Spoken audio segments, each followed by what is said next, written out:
Oh, ká gbé sókè, ká gbé lárugẹ o. Yorùbá dùn ká o, ká gbé lárugẹ o. Yorùbá dùn ká o, ká gbé lárugẹ o. Mo kí yín káàbọ̀ sórí ìkànnì Yorùbá Dùn Ká TV.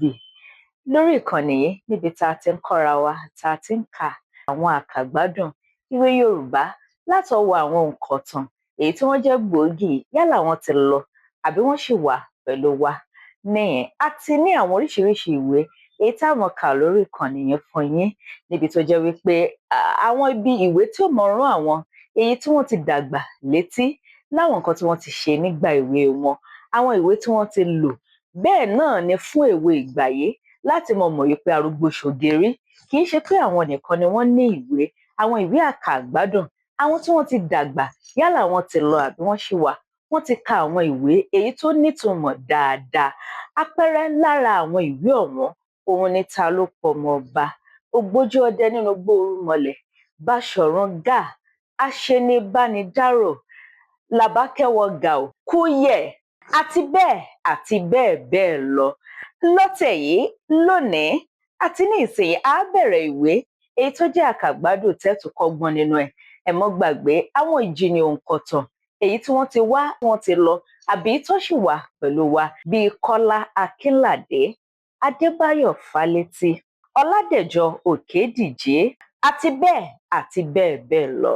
Lẹ́ẹ̀kọ̀ọ̀kan a máa ju àwọn ìbéèrè bíi parí òwe yìí, kí ni òǹkà yìí lédè Yorùbá, pa òwe tó bẹ̀rẹ̀ láti àwọn álífábẹ́ẹ̀tì kọ̀ọ̀kan àti bẹ́ẹ̀ bẹ́ẹ̀ lọ.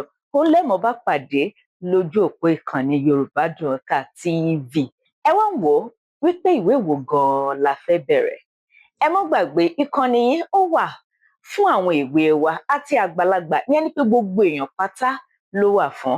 Ẹ kó àwọn ọmọ yín jọ kí wọ́n wá mọ̀ nípa àwọn àkàgbádùn ìtàn Yorùbá èyí tí wọ́n kọ tó nítumọ̀ dáadáa, tí wọ́n gbọ́ wà ńbẹ̀ tí gbọ́ngbọ́n tún kàn sí, tí èèyàn lè rí nǹkan mú jáde ńbẹ̀.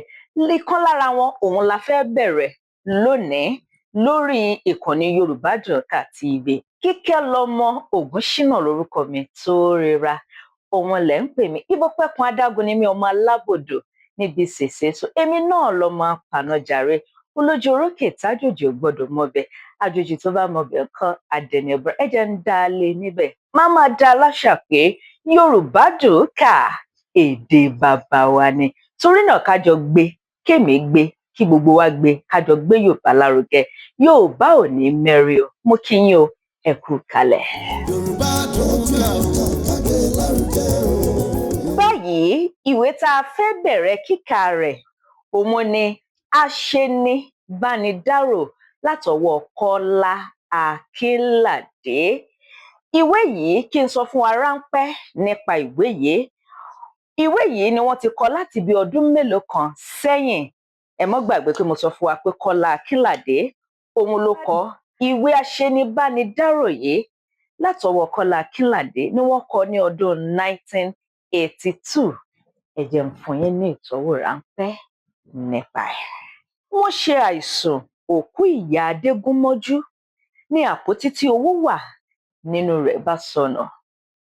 Ó sọnù towótowó. Ìpayà wá dé bá Adégún. Ó kù 50 náírà tí yóò sọ fún ọlọ́tí. Àwọn abániṣẹ̀yẹ sì ti mu ọtí tán. Ọlọ́tí fẹ́ gbowó, àpótí sì ti sọnù towótowó. Èèmọ̀.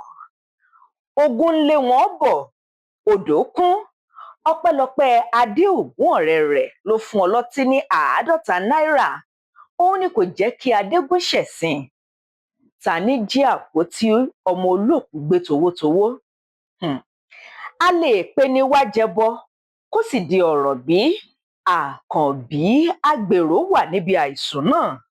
Òun sì jẹ́ fìríǹdí ọ̀kẹ́. Àlọ́kó lòun kígbe. Òun ni wọ́n kọ́kọ́ funra sí. Wọ́n sì tún funra sí Aríyìíbí tóun náà jẹ́ awakọ̀. Akin Olúṣínà, ògbóǹtagì ọ̀tẹlẹ̀múyẹ́, wá bọ́ sẹ́nu iṣẹ́ pẹrẹwu. Ẹ̀rí tó kọ́kọ́ rí na ìka ẹ̀sùn sí ni níran àti Olúdé. Àwọn méjèèjì wọ̀nyí sì jẹ́ awakọ̀ pẹ̀lú, ṣùgbọ́n ohun tó wà lẹ́yìn ọ̀fà ó ju òjé lọ. Jẹ́ kí á tẹ̀lé àgbà ọ̀tẹlẹ̀múyẹ́ wa Akin Olúṣínà bí ó ti ń fi ọgbọ́n, ìyẹn ìṣe lẹ́nu iṣẹ́ àti ọ̀pọ̀ làákàyè tọ́pa ọ̀rọ̀ náà tí ọwọ́ fi tẹ òkúùgbẹ́ aṣenibánidárò. Ẹ gbọ́, ta láṣenibánidárò gan-an? Gbogbo ẹ̀ pátá lẹ́ẹ̀mọ̀ tí àṣírí rẹ̀ ó tú sí yín lọ́wọ́ nínú ìwé Aṣenibánidárò látọwọ́ Kọ́lá Akínládé. Ẹ máa bá wa kálọ. Yorùbá dùn ká gbé lárugẹ.